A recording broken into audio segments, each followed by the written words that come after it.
Républicains et démocrates, toujours dans l'impasse. Après une réunion de la dernière chance avec les chefs de file du Congrès, Barack Obama accuse les républicains d'être responsables de l'échec des négociations.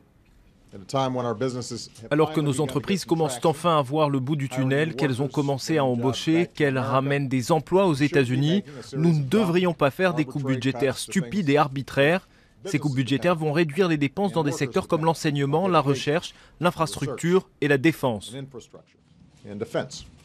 Pourtant, le président espère encore que les républicains reviennent à la table des négociations. Les deux camps n'ont pas réussi à se mettre d'accord sur les modalités de cette mesure. En jeu, un gel automatique de 85 milliards de dollars de crédit public. La majeure partie doit être prélevée sur le budget de la défense. Au cours des 2 derniers mois, le département a commencé à voir les effets et les conséquences de cette incertitude. Et si ça continue, nous allons devoir prendre plus de risques avec des mesures qui vont progressivement avoir des répercussions profondes. Selon les analystes, l'impact immédiat devrait être limité, mais la croissance pourrait être affectée et coûter des centaines de milliers d'emplois.